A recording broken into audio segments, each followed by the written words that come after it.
السلام عليكم ورحمة الله وبركاته أصحابتي ku xiran mustaqbal traders company oo idin salaam dhammaantiin meel kastoo aad joogtaan maanta waxaan rabnaa inaan analysis ku sameyno si aan uga faa'iideysano isniinta ama isbuucan dhexdiisa lacagaha JBP JPY haddaba isbuuc walba waxaan si falanqeyn ah usoo qaadan doonaa lacagta markaas fursad ay ku jirto isbuucaas haddii ilaahay raalli ka noqdo haddaba si aan u bilaabno analysiskeena waxaan tagaynaa one monthlyga amase weeklyga haddaba monthlyga aan tagno si aan u fiirino suuqa xaaladii uu marayay iyo halkii uu joogay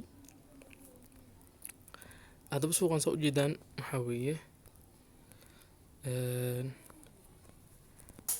wuxuu sameeyey kor ayuu ka yimid wuxuu isku dayay inuu kor soo taabto base waa loo diiday waa lasoo celishay hoostii ayuu kusoo laabtay hadda mar kale ayuu dhaqaaqisa halkan uga jeedaan haddana waa lasoo celishay haddaba suuqan waxaan ka rajeynaynaa waxay tahay maadaama laba mar kor laga soo celishay oo sameeyey cool touch labo saddex suuqan waxaa waaye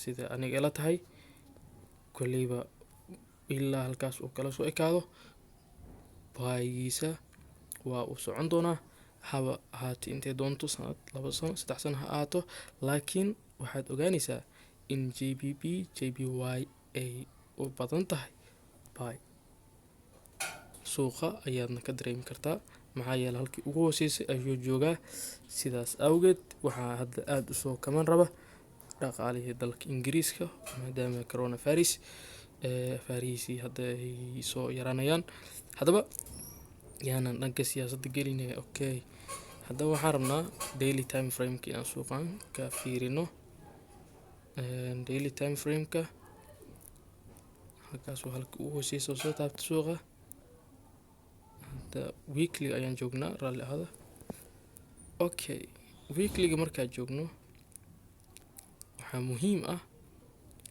inaad calaamadaysataa meelihii suuqa uu tagay ee laga soo celishay halkaas waa calaamad kale sidoo kale halkan waa major resistance zone waa resistance zone weyn waaye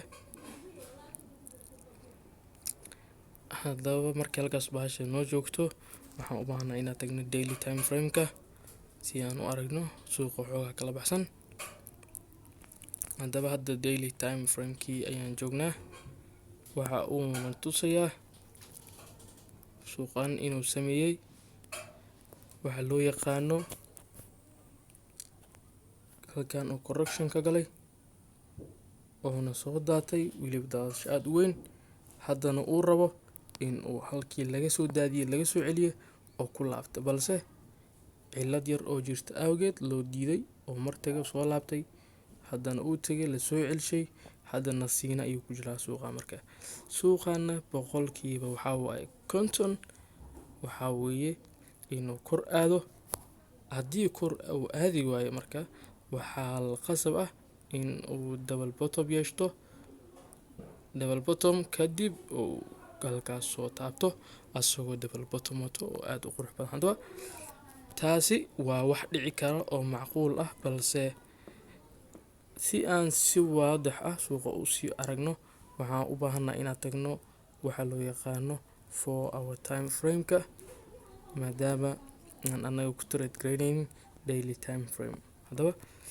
4-hourka ayaan tegaynaa si aan usii aragno suuqa weli waadix ah haddaba oo ujeedaan suuqii oo waadix ah halkan oo calaamaday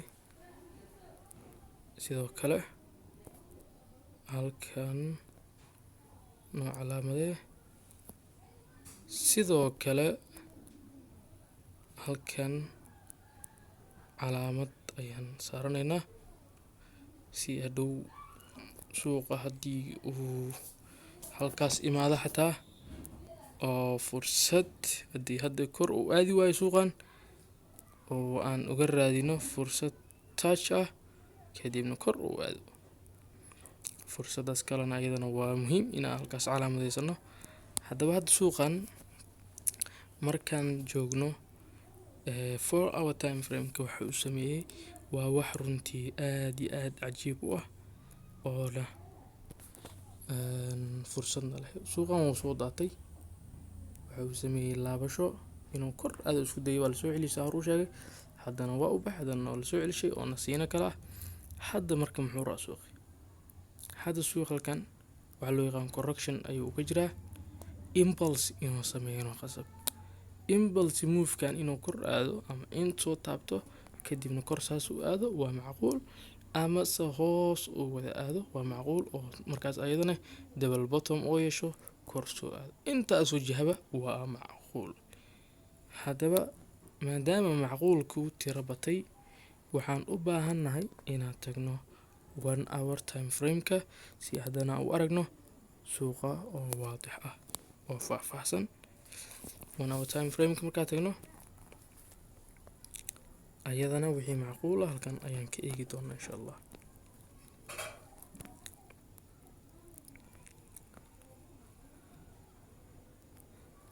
Okay,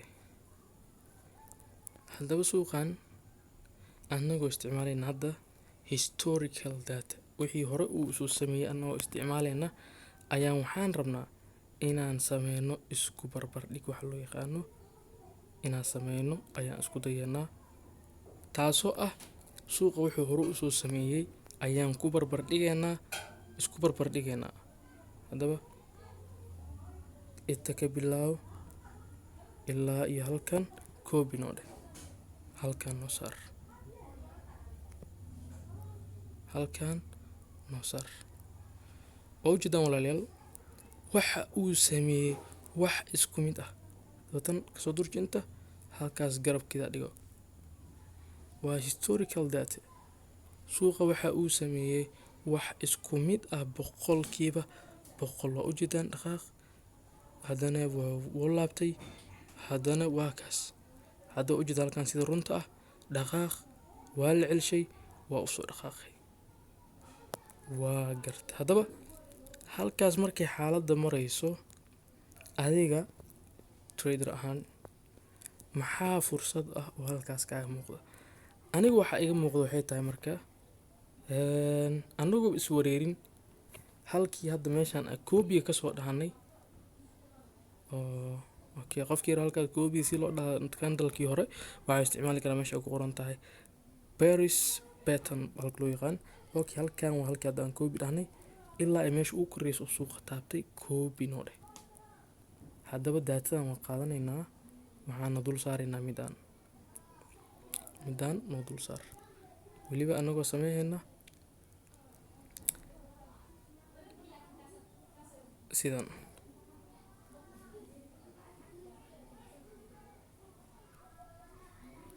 Sidan ayaan sameynaynaa.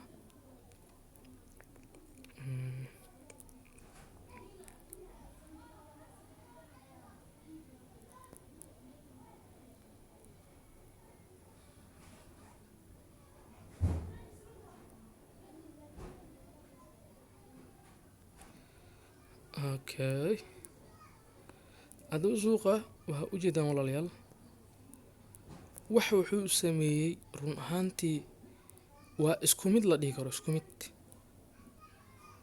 Inkastoosan okay mid waan sameyn karnaa marka tan dhan delete naga dheh, intaan bis noo soo jar marka halkaas wax kale aan ka arkay, intaan noo soo jar. Okay, intaan noo saar.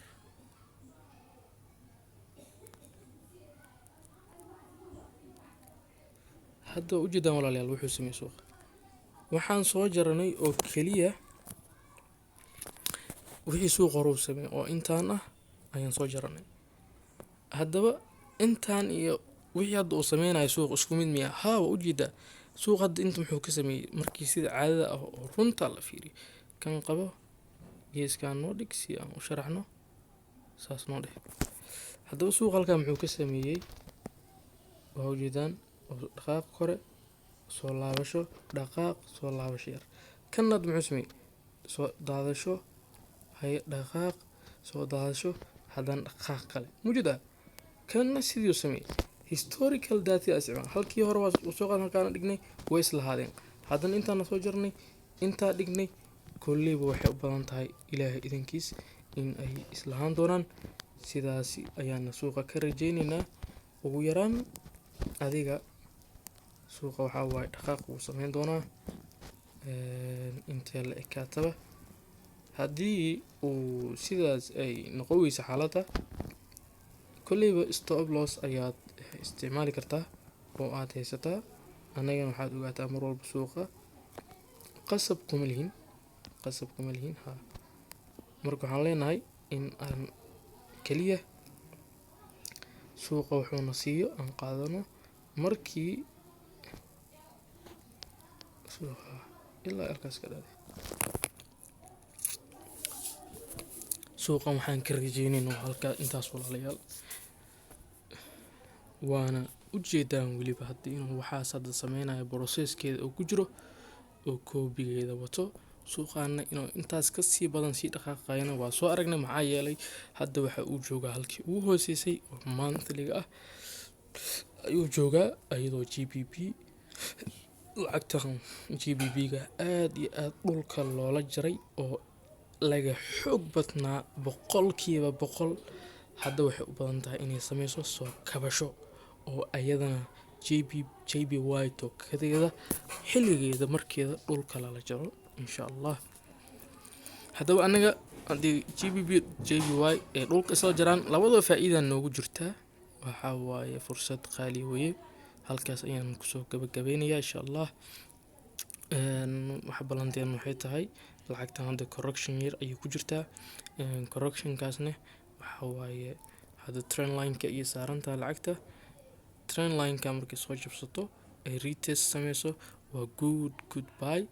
marka kuwaad qof intuu ku qaadan karaa. faa'iida labaadna markay retest sameyso wuu sii geli karaa.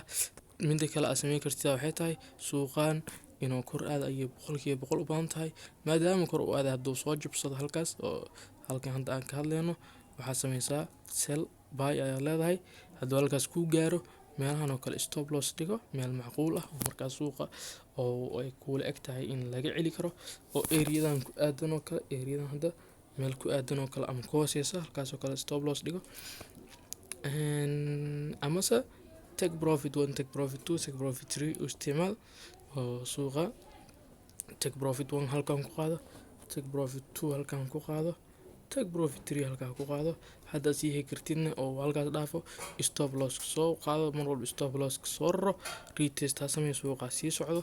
sidaasin swing trade ku noqo si aad faa'iido badan u heshid. balse haddii aad tahay dadka commissionka iyo overnight charging-ka ah iska ilaali midaasoo ah haddii aad commission waxaa ka daran overnight lacagta la charge garayo dadka. lacagtaas hadday ku tahay lacag badan iska ilaali inaad sameysid taasi. waxaa waayo dhibaato weyn ayaa kugu jirta. overnight-ka waa khatar waaye.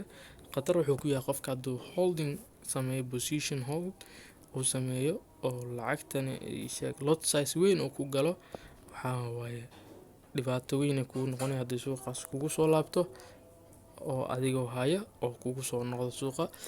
haddaba lot size-kaaga directed swing trade faa'iido badan waa sameyn doontaa insha Allah, balse ka taxadir lot size-kaaga haddii suuqa soo laabto in case wax walba ayaa dhici kara.